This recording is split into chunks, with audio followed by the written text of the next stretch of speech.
In the Quran, we find that Sayyida Maryam alayha salam, unmarried, alone, yet one of the most spiritually elevated women in history. Marriage is a trust, not a trophy. It can be a source of peace or pain. It's a means to grow in sabr, mercy, and companionship, not a mark of your worth. Children, too, are a blessing, but also a test. They can be a source of ongoing reward or a distraction from Allah subhanahu wa ta'ala. Having them doesn't raise your rank. Raising them with taqwa does. And not having them, that doesn't lower your station. Some of the most righteous women never bore children, and they were still amongst the most beloved to Allah subhanahu wa ta'ala. So let us not measure our worth by marital status or motherhood. Let us measure it by righteousness, character, and proximity to Allah subhanahu wa ta'ala. A ring, a crib, a promotion, a retirement party. These are beautiful mile markers, but they're not your destination. They're tools and gifts placed on our path, not the purpose itself. Your purpose is to serve Allah Azza wa Jal, and that doesn't always look the same. How you fulfill that purpose will differ from one woman to another, and even from one season of life to another. There is no one-size-fits-all spiritual journey. The Prophet ﷺ taught us that intentions define everything.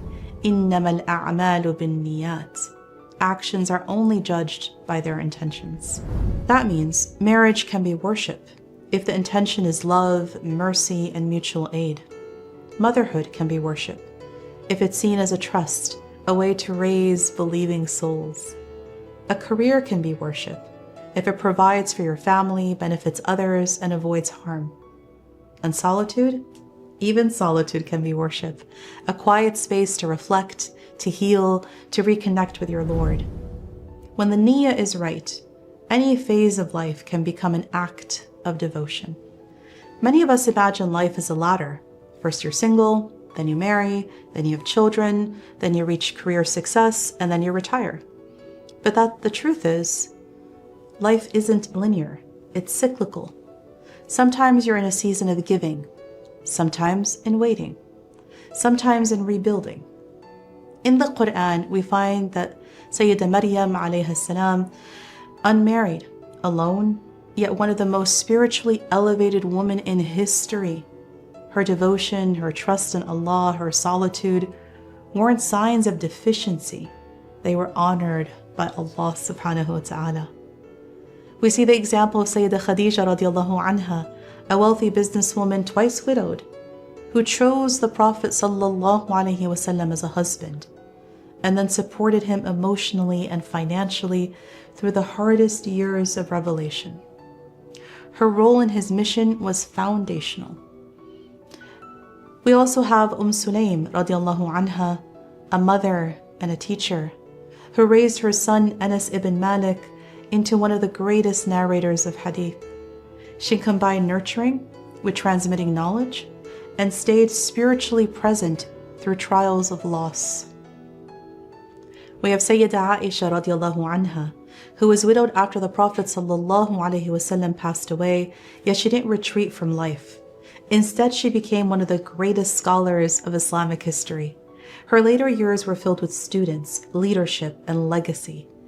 Even in the quiet seasons, when the children have left the home or work slows down, there's immense opportunity for worship. And here you see the example of Sayyida Zainab bin Jahsh radiallahu anha, known for her continuous charity, served quietly, yet consistently until the end of her life. And you have Sayyida Fatima al-Fihri, who built the University al-Qarawiyyin. She devoted the latter part of her life to worship and spiritual seclusion after laying the foundation for centuries of learning.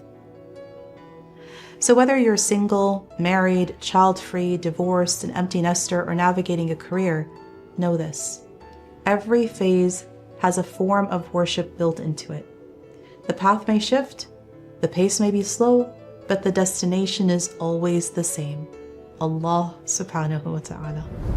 إِنَّمَا أَمْوَالُكُمْ وَأَوْلَادُكُمْ فِتْنَةٌ. Your wealth and your children are a trial too. Here are 4 ways of how to walk this journey. Honor the phase you're in. Every stage has its blessings and its trials. Don't wish it away. Worship through it. Secondly, define success by taqwa, not by titles. إِنَّ أَكْرَمَكُمْ عِنْدَ اللَّهِ أَتْقَاكُمْ. The most honored of you in the sight of Allah are the most God-conscious. Third, refocus your goals on akhirah alignment. Ask yourself, Is this dream helping me to serve Allah or distracting me from Him? And lastly, seek knowledge, support, and sisterhood. No matter your age or stage, stay connected to circles that nourish your soul. Ukhti al-Aziza, dearest sister, your life is going to take many different shapes. The road may curve, and some paths will feel slow. Others will fly by. But all of it, every moment of it, can be sacred if the intention is there. Worship isn't limited to any one stage. It's a lifelong rhythm that moves with you through change. So whether you find yourself single, married, grieving, thriving, or simply growing, remember, the path may change, but the destination never does. Baraka is not something you can count, measure, or even explain. But when you have it, you feel it. Your hours stretch, your money lasts, your children flourish, and your heart is at peace. Baraka is a divine gift from Allah. It can't be bought. It's not earned through modern-day self-help productivity hacks, and it's not always visible to others. It's spiritual nourishment inside what appears to be worldly things. In time, it's accomplishing more with fewer hours. In money, it's having peace and sufficiency, even if the number in the account is modest. Baraka is the blessings that fill the empty spaces.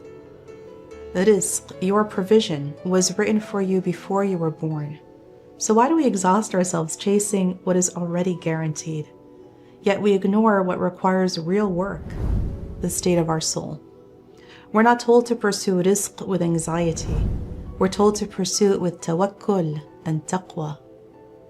Sayyida Khadijah radiallahu anha was one of the most successful businesswomen of her time. She traded across borders, hired agents, negotiated contracts, and maintained integrity, all while being deeply spiritual. She shows us that financial independence and spiritual depth are not contradictions. In fact, Baraka loves balance. There were others too. They didn't wait for permission from society. They acted with what Allah made halal and rooted it in taqwa and service. So whether you're a full-time homemaker, a CEO, a freelancer, a student, your income can be a source of barakah when it's sought ethically and spent consciously. Barakah doesn't just appear. You make space for it. You open your life to it through sincerity, discipline, and trust in Allah. The Prophet ﷺ said, a man was walking in a desert and heard a voice in a cloud say, irrigate the garden of so-and-so. The cloud moved to a rocky area, rained down, and the water flowed directly into a channel that led to a specific man's orchard. The man followed the stream and found the gardener, and he asked him his name. It was exactly the name he had heard in the cloud. So he asked him, what do you do with your land? And the gardener replied, I divide the produce of it into 3 portions. 1/3 I give to charity. 1/3 I keep for my family, and 1/3 I reinvest into the land. This man's charity and intentional distribution of wealth was so beloved to Allah that the clouds were literally commanded to nourish his garden. That's barakah, not from marketing or money, but from sincerity and service. So how do we invite barakah into our lives? Here's a few ways. Start everything with Bismillah. Give sadaqah regularly, even if small. Make it a habit. Avoid riba or interest. Don't let fleeting gain cost you lasting barakah. Pray Fajr on time. The Prophet ﷺ made dua for our mornings to be blessed. Allahumma barik li ummati fi bukuriha. Oh Allah, bless my ummah in its early mornings. Make dua specifically for barakah. Rabbi barik li fima razaqtani. My Lord, bless for me what you have provided me. Barakah may not change the number, but it will change how the number feels. Striving for growth isn't wrong, but growth without grounding is empty. Work hard, build wealth, create impact, but stay anchored in your why. If wealth increases but your salah becomes rushed, pause. If your income grows but your heart hardens, reflect. If your time is full, but your soul feels starved, realign. Because the goal is not just to earn more. The goal is to live better. And better is not measured in numbers. It's felt in contentment, serenity, and divine pleasure.